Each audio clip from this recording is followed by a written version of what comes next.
mañanera de Ángel correspondiente al miércoles de la semana en curso. Miércoles 21 de diciembre del año 2022.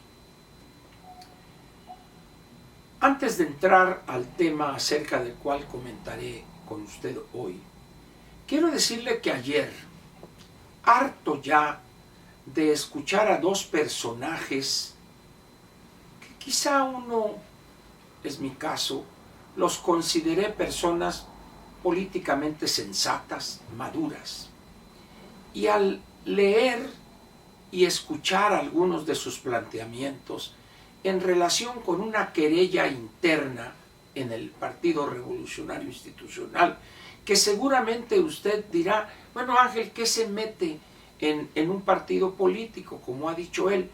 Sin embargo, aquí hay algo que me llevó, después de pensar en ese asunto, a grabar esos dos videos, y es los efectos y también las causas por las cuales esos dos personajes que mencioné están actuando como también ahí planteé en los videos.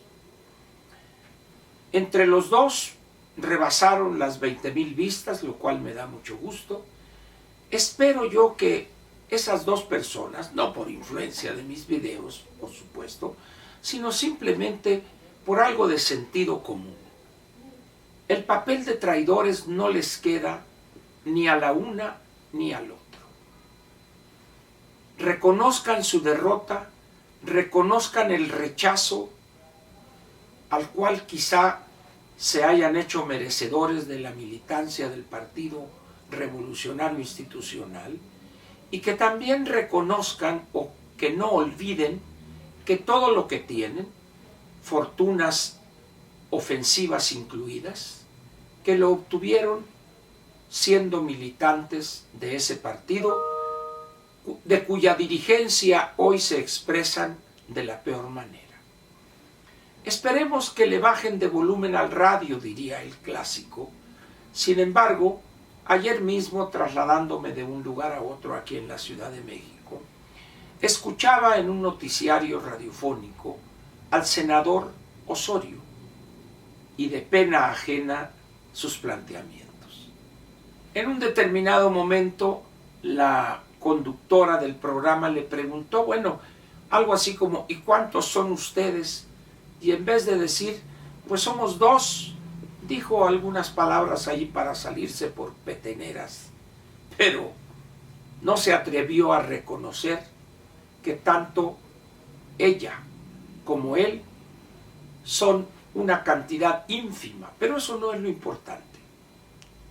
Esa cantidad tan pequeña de los que siguen a esos, quizá hasta un paisano mío, un sonorense, anda ahí haciéndoles el caldo gordo, pepechón. A nadie representan ya.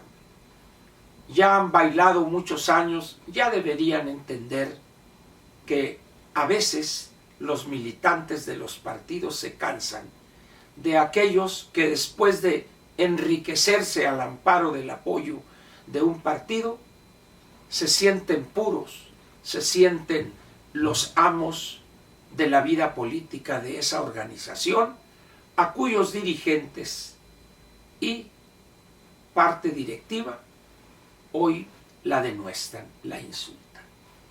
Pero en fin, ese es el pasado. Vayamos ahora al tema. Ustedes deben recordar que al principio de esta administración, el presidente de la República, el bulto López Obrador, abrigó esperanzas, ilusiones diría más bien yo, albergó esperanzas de llegar a ser el líder de los países de América Latina. Sin embargo, poco a poco, en la medida en que sus ocurrencias, sus tonterías y su nula visión geopolítica de la situación de los países de América Latina, no pocos gobernantes se fueron desencantando.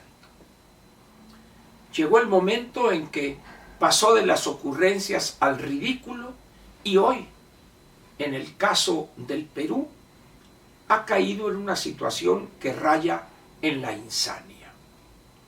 Ayer mismo, la ministra de Relaciones Exteriores de ese país hermano le dio 72 horas al embajador, bueno, no embajador, sino un funcionario que está en funciones de embajador. Le dio 72 horas para avanzar, dijo ella, el territorio nacional por las posiciones injerencistas, y yo agregaría groseras y ofensivas, de parte del gobierno mexicano. Declarado persona non grata, un embajador o un funcionario haciendo el papel de embajador tiene que pagar los platos rotos o la vajilla rota, diría yo, que ha roto el bulto López Obrador. Ese ridículo, que se ha quedado solo además, porque nadie ha apoyado esa posición casi de berrinche o de locura, ya evidente, nos va a acarrear problemas.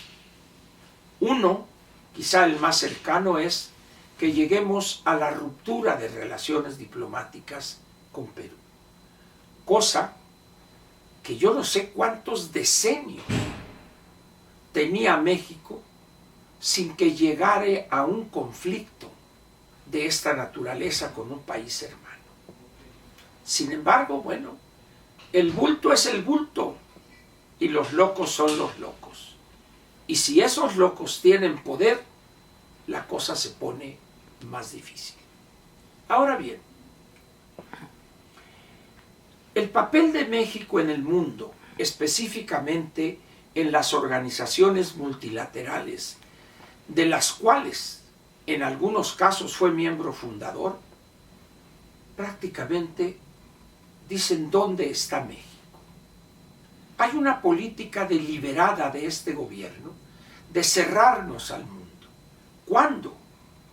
Lo que nos ha permitido modernizar algunos sectores y actividades de la economía ha sido precisamente lo contrario. Participar en los mercados globales, abrir la economía, recibir inversión extranjera y también estimular la presencia de inversionistas mexicanos en otros países. Sin embargo, repito, la política de este gobierno es cerrarse, aislarnos del mundo. No hay peor política pública en las condiciones actuales de México y del mundo que esa que propugna este gobierno, como diría un amigo querido, finado ya, el ingeniero Rodolfo Treviño, este gobierno de pedorrillo. Qué tragedia es nuestro país, pero mayor es la tragedia de nuestro gobierno. Sus características fundamentales son la visión aceda y caduca del desarrollo, el nulo entendimiento del funcionamiento de los mercados y un odio jarocho, diría el ratón Crispín, a todo lo que huele a sector privado, a inversión privada y a intercambio con otros países en materia financiera y económica. ¿Qué explica esta posición de nuestro presidente? Una es ese complejo de inferioridad resultante de su ignorancia total sobre los asuntos centrales de la vida geopolítica actual. El presidente no se sabe expresar, no conoce otro idioma que no sea medianamente el español, y también es un hombre con un pánico a tratar con jefes de Estado de otros países e intercambiar puntos de vista con una sensatez mediana. El presidente no dialoga, el presidente no comparte puntos de vista. Primero por su ignorancia, segundo por su complejo de inferioridad, como dije, y tercero porque considera que su palabra es la ley, diría José Alfredo Jiménez, cuando en realidad su palabra es un chistorete de mala manufactura. Al paso que vamos, nos aislaremos todavía más del mundo. Cuando llegamos a estar entre los 10 grandes países receptores de inversión extranjera directa, hoy estamos, ni siquiera estamos en los primeros 30. Y recordemos, o no olvidemos, sin inversión no hay fuentes de empleo permanente, no hay crecimiento de la economía y tampoco hay empleo formal. Pero todas esas cosas al bulto no le importan. Su única prioridad es el poder absoluto, cual si fuere cacique pueblerino de algún municipio modesto del feraz trópico tabasqueño. Desgracia, sí, una total y completa desgracia, tomando en cuenta el papel que ha llegado a jugar en otras administraciones México en el concierto internacional. Pero, ¿qué puedo agregar para terminar? Más de 30 millones de ciudadanos le dieron su voto a este hombre que tiene más poder de destrucción que una bomba de hidrógeno de las más potentes que se conozcan. Muchas gracias y lo espero mañana jueves aquí en la Mañanera de Ángel. Gracias otra vez.